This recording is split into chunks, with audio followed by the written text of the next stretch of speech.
welcome to episode 108. Was a great weekend, and today I did not feel like talking to anybody. Just messaged instead and played games. I think there's this struggle with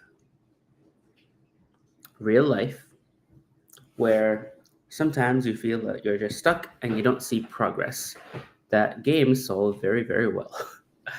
That is the traction, that's the product market fit. You can see your progression very clearly and effectively. And in real life, it's much harder. I haven't fully thought about, additional things to add to my life to gamify it, but these videos are helpful once again to just keep doing. In other areas of learning, I think that's where I applied where I mostly applied myself today was in the area of gold, fund building, and just playing with some ideas. Like gold is a flat coin. It's been a flat coin. A house in gold terms 30 years ago is the same house in gold terms today. This side by side with the fact that Moody's apparently downgraded US credit, which is crazy because I don't know when that last happened. I got to look that up, but that's crazy that you would downgrade US sovereign credit. Again, I'm not entirely sure if it's like a specific type or form, but yeah, the US saw a credit downgrade. Again, ratings agencies are kind of whatever in some ways, but also they do hold a lot of sway and influence in the financial world. And there's definitely something there or something to say. Markets did react, although I don't think they reacted all that much. I don't think anyone's losing faith in the dollar all that much. Now, that still does support gold, Bitcoin, and real estate. And I put my mind to this idea of, what if we experimented, okay? Just like a small experiment, just a fund, $1 million, maybe 3 million, see if it organically grows, but do like a real estate fund or even a car fund, just an RWA fund that's based off of an already established flat coin, gold. Now that has its own problems of like settling in gold, verifying gold. I don't like that idea. Tokenizing gold itself is not something that I think is worth doing. But you could use a gold index to you could even you could do like a 0% rate of interest, right? Like you just lend a gold basis. So the idea is you'd have a kilogram of gold is like 120K, let's say. You lend the person a kilogram of gold to buy a house and then repay you a kilogram of gold in 1 year's time.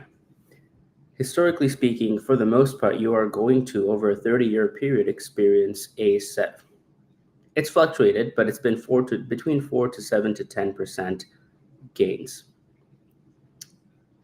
You would adjust for inflation and all that, but at the end of the day, whatever your purchasing power, it's related to that 1 kilogram of gold. You retain your purchasing power with regards to that 1 kilogram of gold. Other ideas are at play, such as hedging and allocating capital to like Bitcoin and gold as the digital gold narrative of Bitcoin continues to grow. But I have a caveat in that if you're trying to do unique things with a fund or like a business that doesn't fit well into the financial system, scaling and growing that is just going to be hard. You will literally need a community.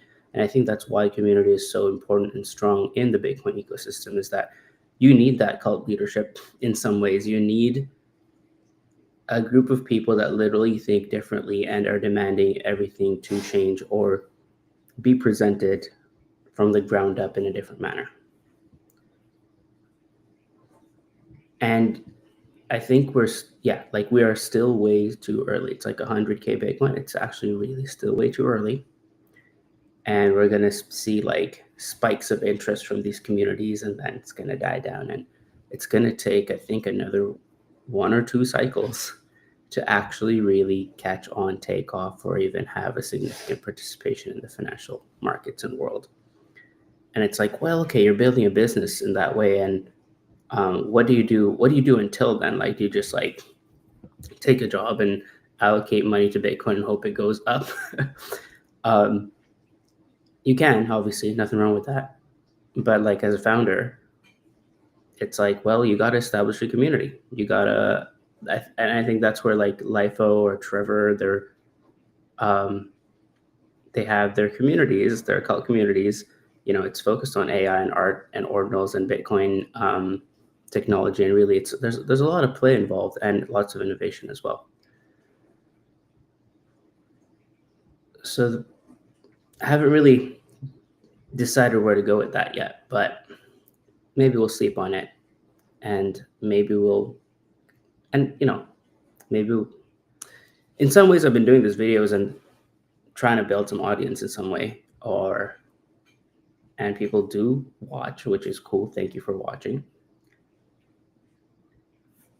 And how do you transition that to a community? I'm not entirely sure yet, but my ears to the ground. I'm listening. We're playing, and we'll see where that goes. Thanks for attending my TED Talk.